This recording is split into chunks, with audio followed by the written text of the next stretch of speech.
I thought I did what's right. I thought I had the answers. I thought I chose the surest road, but that road brought me here. So I put up a fight and told you how to help me. Now just when I have given up, the truth is coming clear. You know better than I. You know the way. I've let go the need to know why, for you know better than I.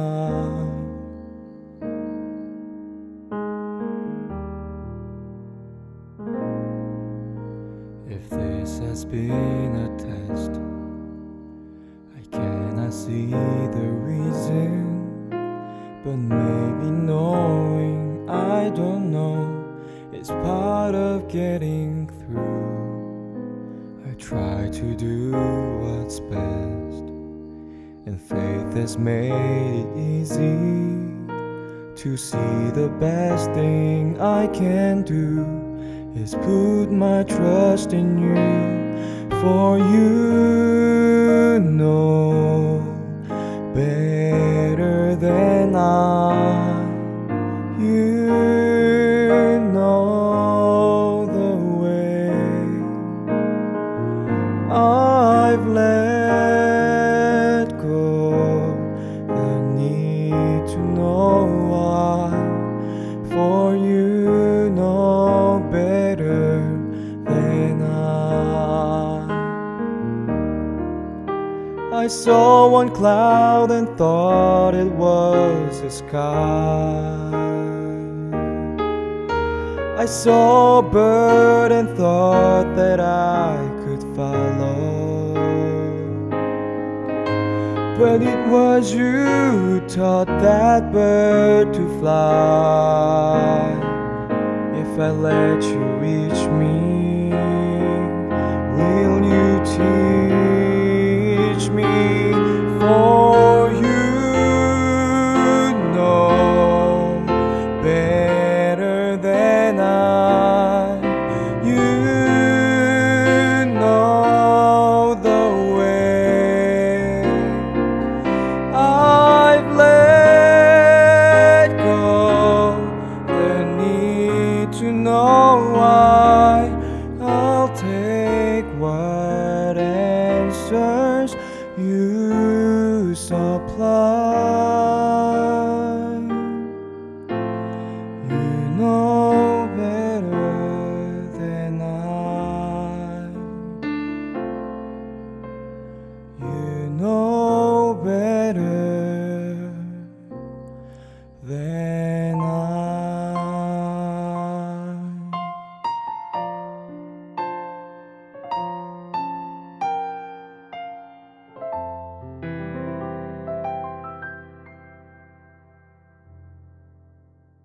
안녕하세요. 우리 여러분들 중간고사 보느라 너무 고생 많으셨습니다. 여러분들이 준비한 만큼 최선의 결과가 나오기를 간절히 바랍니다.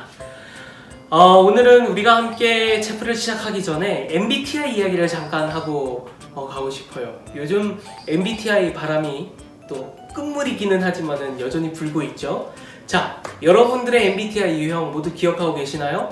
그 유형별로 어떤 성격을 가지고 있는지 우리 함께 이 영상을 먼저 한번 보시고 시작하도록 하겠습니다.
여러분들 잘 보셨나요? 여러분들의 유형은 어떤 유형을 가지고 있나요? 저 같은 경우는 검사를 해보니 ENFP더라고요. 재기발랄한 활동가형. 네, 뭐 성격이 저랑 비슷한 것 같아 보였습니다. 뭐 말하는 것 좋아하고 서로 이야기하는 것 좋아하고 사람 만나는 것 좋아하고, 네, 저도 그런 성격을 대부분 가지고 있거든요. 제가 왜 갑자기 MBTI 이야기를 하는가 하면은, 제가 어제 제 친구 결혼식이라서 이제 머리를 좀 깎고 결혼식을 참여하자라고 생각을 해서 미용실에 갔었거든요. 미용실에 앉아 있는데 제 옆자리에 있는 디자이너분하고 여자분하고 서로 친구셨나봐요. 그래서 서로 막 이야기를 하는데 너무 크게 이야기를 하셔서 저도 어쩔 수 없이 듣게 됐는데, 막 이런 이야기를 하는 거예요. 야, 너 MBTI 뭐야? 나 ENFP, 난 ISTP 뭐 이런 거잖아. 서로 막 깨르르 웃으시면서, 야, 그래서 너가 성격이 내향적이고 너가 그래서 좀 감성적이고 막 이런 이야기를 줄줄 깨고 있는 거예요. 그래서 야, 저분들은 그 MBTI 그거 보지도 않고 어떻게 저렇게 잘 아나, 이런 생각을 하게 되었습니다. 우리 학교에 있는 학생들도 저에게 가끔 와서 목사님은 MBTI 어떤 거 나왔어요? 목사님 성격은 어떤 성격이에요? 라고 물어보는 경우가 많이 있어서 저도 검사를 해보니 ENFP가 나오더라고요. 네, 비슷한 성격이 나왔었던 것 같습니다. 그런데 제가 MBTI 검사를 예전부터 쭉 해봤지만은 이 MBTI 검사에 있어서 가장 큰 단점 혹은 한계점이 보였는데, 예를 들면 이런 거였죠. 내향성이 0이고 외향성이 100이라고 한다면은 내향성이 49, 외향성이 51인 사람은 과연 내향적인 사람인가 외향적인 사람인가? 수치상으로는 분명 외향성이 51이기 때문에 E가 나올 거예요. 그런데 실제로 이 사람의 삶은 절반 가까이가 내향적인 사람이라는 거죠. 이처럼 MBTI 검사는 정확한 우리의 어떤 성격을 보여주지는 못한다라는 것입니다. 그런데 재밌는 사실은 우리가 때때로 이 MBTI 검사를 하고 난 이후에 검사지를 읽어보면 그 검사지에 있는 내용대로 나의 성격을 맞추려고 하는 어떤 경향이 있더라라는 것입니다. 나는 ENFP니까는 이렇게 살아야 돼. 사실 제 성격은 정확하게 그거랑 맞지는 않거든요. 그런데 그렇게 살아야 돼 라는 어떤, 뭐라고 해야 되죠? 프레임이 씌워지는 거죠. 근데 그 프레임이 씌워지는 일들은 비단 MBTI 뿐만이 아닌 것 같아요. 우리가 학생, 고1, 고2, 고3이라는 프레임이 있죠. 너는 고1이니까 이렇게 해야 돼. 고2니까 이렇게 해야 돼. 고3이니까 이렇게 해야 돼. 물론 그런 프레임들은 우리의 꿈을 이루기 위해서, 우리의 어떤 가장 효율적인 대학 진학을 위해서 우리에게 꼭 필요한 것이다 라고 저는 그렇게 믿고 있어요. 그런데 비단 그 프레임이 대학 이런 것이 아니라 우리 개개인에 씌워질 때가 또 있는 것 같아요. 예를 들면, 야, 쟤는 그때 내가 한번 쟤랑 놀아봤는데 쟤 좀 별로야. 쟤 성격 진짜 이상해. 어떤 한 반에서 성격 이상하다라는 프레임에 씌우게 되면 그 아이는 3년 내내 성격 이상한 아이로 그냥 진학을 하게 되더라는 거죠. 오늘 성경 요한복음 8장에 있는 말씀에는 한 여인에 대한 이야기가 등장하고 있어요. 그 여인은 어떤 여인인가? 간음한 여인이다 라고 성경은 이야기를 하고 있어요. 자, 간음이 무엇인가 하면요, 불륜죄예요. 당시에는 불륜죄가 굉장히 큰 죄였거든요. 사형이었어요. 불륜죄를 저지른 사람은 돌로 쳐서 죽여라 라는 법이 있었습니다. 그런 불륜죄를 저지른 그 여인을 데리고 예수님 앞으로 오게 됩니다. 자, 당시에는 불륜죄가 이 사형을 당하는 제도라고 이야기를 했잖아요. 그 불륜에 걸린 그 여인은 사회적으로 그러면 어떤 프레임에 씌우게 되었을까요? 저 여자는 나쁜 여자야. 저 여자는 죽일 여자야. 저 여자는 가늠한 여자야. 실패한 사람이야. 사회 낙오자야. 순식간에 그런 프레임들이 자신에게 씌우게 되는 것입니다. 그런 상태로 예수님 앞에 도착하게 돼요. 자, 이 여인들을 잡은 무리들은 어떤 사람들이었는가 하면요, 예수님을 시기 질투하는 사람들이었어요. 예수님이 없어졌으면 좋겠다라고 생각했던 사람들이었어요. 그래서 예수님을 최대한 골탕 먹이기 위해서 그 여인을 잡아서 예수님 앞으로 데리고 온 거예요. 그래서 뭐라고 이야기하느냐? 예수님, 이 여인을 살릴까요? 죽일까요? 이러는 것입니다. 자, 만약에 예수님이 그 여인 살려주자라고 하면은 예수님은 무엇을 범한 사람이 되는가? 법을 범한 사람이 되는 것입니다. 범법자다! 이렇게 이야기하려고. 그렇다고 해서 예수님이 죽이자라고 이야기를 하면 그 전까지 예수님은 야, 너희 몸처럼 이웃을 사랑해야 돼. 다른 사람 원수라도 너희가 사랑해야 돼 라고 했던 예수님의 말씀에 본인이 정반대의 어떤 이야기를 하게 되는 거죠. 모순에 빠지게 되는 거죠. 그래서 사람들이 이제 모두 귀를 쫑긋 세우고 예수님이 무엇을 하시나, 함정을 파고 어떻게 대처하시나를 모두 집중하고 있었습니다. 그때 예수님께서 무엇을 하시는지 혹시 아시나요? 예수님께서 야, 너 진짜 나쁜 여자구나. 너 진짜 나쁜 사람이구나. 어떻게 그런 일을 할 수 있어? 어떻게 안에 있는 다른 남편을 꼬드길 수 있어? 이런 이야기 하셨을까요? 아무 이야기도 안 하시더라는 거죠. 예수님의 반응은 그저 자리에 앉으셔서 무언가를 쓰시기 시작하셨어요.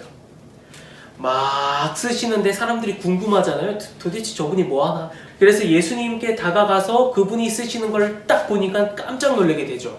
무엇을 쓰셨는가 하면 1학년 1반 이소망, 너 예전에 담임선생님 거짓말로 속여서 뭐 야간 자율학습 뺐었던 거, 너무 옛날 이야기인가요? 야간 자율학습 빠졌던 이야기, 뭐 이런 것들. 1학년 2반 누구누구, 너 옛날에 부모님 속여가지고 지갑에 손댔던 일, 뭐 이런 것들. 나만 알고 있는 일을 예수님이 쓰기 시작하신 거죠. 다 쓰시고 예수님께서 말씀하셨어요. 누구든지 여기에 있는 자 중에 죄가 없는 사람이 돌로 치라라고 말씀을 하셨죠. 그 앞에는 다 자신들의 죄가 적혀 있는데 죄가 없는 사람이 돌로 치라라고 하셨으니 사람들이 어떻게 하였을까요? 모두 다 도망가기 시작하였습니다. 요한복음 8장 10절부터 11절에 있는 말씀은 이렇게 설명하고 있습니다. 제가 성경 말씀을 한번 읽어볼게요. 예수께서 몸을 일으키시고 여자에게 말씀하셨다. 여자여, 사람들은 어디에 있느냐? 너를 정죄한 사람이 한 사람도 없느냐? 여자가 대답하였다. 주님, 한 사람도 없습니다. 예수께서 말씀하셨다. 나도 너를 정죄하지 않는다. 가서 이제부터 다시는 죄를 짓지 말아라. 자, 사람들이 판단하기에 그 여인은 간음한 여인이었어요. 불결한 여인이었습니다. 불륜을 저지른 사람이었습니다. 실패한 사람이었고요. 사회 낙오자였고요. 없어도 되는 사람이었습니다. 죽여야 될 사람이었어요. 어쩌면 그 여인 스스로도 자기 스스로 그 프레임에 갇혀서 그래, 나는 이번 생은 끝났어. 인생 허무하네. 이렇게 생각했을지도 모릅니다. 모두가 그렇게 생각하고 심지어 스스로도 가망이 없다고 생각하는 바로 그때에 예수님께서 뭐라고 말씀하시는가 하면은 나도 너를 정죄하지 아니하노니 가서 다시는 죄를 짓지 말아라 라고 용서해 주시는 것입니다. 우리는 우리 스스로가 나 자신에 대해서 제한을 할 때가 정말 많은 것 같아요. 나는 이런 사람이야. 나는 부족한 사람이야. 나는 사랑받을 자격이 없는 사람이야. 나는 다른 사람들에게 존중받을 자격이 없는 사람이야. 다른 사람들, 다른 친구들과 비교되는 나를 바라보았을 때 그냥 내가 이렇게 살아야 되나? 나는 이것밖에 안 되는 사람인가? 라는 생각이 들 때가 있다는 것입니다. 저도 그랬습니다. 저도 여러분들과 동일하게 이 서울삼육고등학교 1, 2, 3학년을 다니면서 저보다 잘생긴 친구들, 저보다 키 큰 친구들, 저보다 공부 잘하고, 저보다 운동 잘하고, 저보다 노래 잘하는 그런 친구들 볼 때마다 와, 진짜 나는 이 정도밖에 안 되나 봐. 나는 이렇게 부족한 것 같아. 그런 어떤 제 스스로의 프레임에 갇혀서 살았던 적이 있던 것 같습니다. 그런데 제가 예수님을 믿고 예수님을 만나고 예수님 말씀을 자꾸 보다 보니까는 그것이 아니라는 것을 알게 되었습니다. 남들은 다 나를 그런 프레임 있는 사람으로 볼 수 있습니다. 내 스스로도 그렇게 볼 수 있지만 예수님께서는 나를 보실 때 다른 무언가를 보시지 않고 이 소망, 나 자신을 그대로 봐주시는 분이시더라고요. 저는 그 예수님을 여러분들이 꼭 만나보았으면 좋겠습니다. 여러분들이 지금 어떤 상황에 있든지, 내가 친구들 사이에서 어떤 관계에 있든지, 내가 우리 가족 가운데서 어떤 관계에 있든지, 내가 우리 학교 안에서 어떤 성적으로 있든지 상관없이 우리가 예수님 앞에 나아간다면 예수님께서는 있는 그대로 우리를 봐주시는 거예요. 나도 너를 정죄하지 않아. 난 너를 사랑해. 내가 너와 언제나 함께 있어줄게. 누가 뭐래도 너희들이 아무리 스스로 부족하다고 느끼고 아무리 스스로 너희들만의 프레임을 쓰고 있어도 있는 그대로 나는 너를 사랑해. 이렇게 말씀해 주시는 것입니다. 오늘 우리 서울삼육고등학교 학생들의 하루가 이런 예수님을 만났으면 좋겠습니다. MBTI 통해서 정말 갖춰진 어떤 내가 맞추어야 되는 그런 사랑 말고요. 내가 무언가를 해야 되는 그런 것 말고요. 있는 그대로 나를 사랑하시는 그 예수님, 그 예수님을 만나는 우리 서울삼육고등학교 학생들의 하루가 되기를 간절히 기도합니다.